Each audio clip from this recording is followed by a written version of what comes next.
Os meningiomas são os tumores que se originam de uma membrana que envolve todo o sistema nervoso chamada meninge. A meninge ela envolve, recobre todo o cérebro e toda a medula, portanto os meningiomas podem surgir em qualquer local dentro do crânio ou ao longo de toda a coluna vertebral. Aproximadamente 30% dos tumores cerebrais são meningiomas e estima-se que 8 pacientes a cada 100 mil pessoas por ano vão ser diagnosticados com meningioma. Esses tumores eles são bem mais comuns em mulheres e eles são geralmente diagnosticados na faixa dos 60 anos. Pode acontecer em todas as idades, mas dos 60 anos em diante ele é bem mais comum. Os sintomas do meningioma variam muito de acordo com o local onde ele é descoberto. Como ele pode estar em qualquer região do cérebro ou da medula, ele pode dar os mais variados sintomas. Os mais comuns são dor de cabeça, alterações visuais, zumbido, desequilíbrio, perda de força no braço, na perna, crise convulsiva, alterações da sensação do cheiro, visão dupla, são sintomas bastante comuns, né, nos meningiomas. Os meningiomas eles são classificados em 3 grupos, baseado no seu grau 1, grau 2 e grau 3. O grau 1 é o mais comum, é um meningioma benigno. Ele corresponde por mais ou menos uns 80% dos casos. E esses meningiomas, eles têm característica de crescer lentamente, eles vão empurrar o cérebro, deslocar o cérebro e não infiltrar o cérebro, característica importante deles. Eles não causam quase edema cerebral e eles têm um crescimento muito devagar ao longo dos anos. É comum os pacientes serem diagnosticados com grandes lesões e ficarem surpresos por nunca terem tido sintomas, e é porque o cérebro vai se acomodando, sabe? Tem um poder de acomodação que vai se acomodando ao longo do tempo, até que chega o ponto em que esse poder de acomodação, como o crânio é uma caixa óssea fechada, esse poder de acomodação ele acaba e o paciente começa a ter sintomas. O meningioma grau 2 é um meningioma intermediário, ele corresponde a mais ou menos 15% dos casos.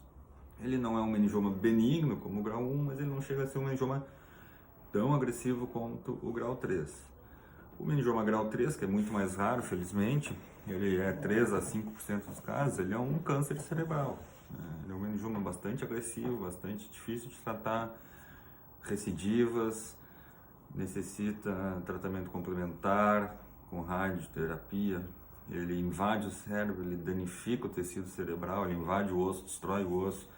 É um tumor bastante agressivo. O diagnóstico inicial dessas lesões ele é feito após o paciente ter sintomas, com ressonância de crânio com contraste. A ressonância de crânio sem contraste pode eventualmente não mostrar lesões, né? A tomografia também é comum essas lesões passarem desapercebidas. Então é fundamental que a ressonância seja uma boa ressonância com contraste. Essa ressonância nos gera uma série de informações baseado nas suas múltiplas sequências de imagem, e essas informações a gente consegue ter uma ideia, mais ou menos, se é grau 1, grau 2 ou grau 3. Difícil ter certeza absoluta, mas nos dá uma boa informação sobre o grau da lesão. A maior parte desses meningiomas são tratados com cirurgia. Quando a suspeita é que o meningioma seja grau 2 ou grau 3, cirurgia é o caminho inicial, né? E depois vai ser tratado com radioterapia na grande maioria das vezes. Quando a suspeita é que seja um grau 1, vários fatores têm que ser levados em conta. Nem todo meningioma vai ser operado, né? Pacientes idosos, com lesões pequenas, calcificadas, achados acidentais, pacientes com múltiplas comorbidades. Nesses casos, a observação, simplesmente com exames periódicos, de tempos em tempos e consultas, podem ser bastante suficientes, não precisar de nenhum tipo de tratamento invasivo. Pacientes mais jovens, tumores sintomáticos, tumores grandes, tumores até pequenos, mas com uma perspectiva cirúrgica segura e boa, esses pacientes se beneficiam de cirurgia. No grau 1, esses pacientes eles podem eventualmente serem até curados desses casos. Depende muito da sua localização. Como o meningioma ele se origina da membrana que envolve o cérebro, a meninge, às vezes a gente consegue retirar toda a área onde se origina, retirar a membrana onde se origina o tumor. Às vezes, dependendo da localização, a gente não consegue tirar essa membrana, a gente só consegue tirar a lesão sólida em si. Então, todos esses dados pós-operatórios e transoperatórios são importantes para o nosso planejamento de acompanhamento. A maior parte dos pacientes que fazem essa cirurgia, eles ficam bem, né, e se beneficiam a longo prazo. A cirurgia, hoje em dia, ela tem evoluído bastante e nos permite fazer cirurgias cada vez menores, com incisões menores, craniotomias menores e mais seguras, com uso de tecnologia, aparelhagem, equipe adequada, hospital com boa estrutura, equipe treinada e tal. A gente faz cirurgias cada vez maiores, mais agressivas no ponto de vista de ressecção e mais seguras também. Isso tudo beneficia o paciente.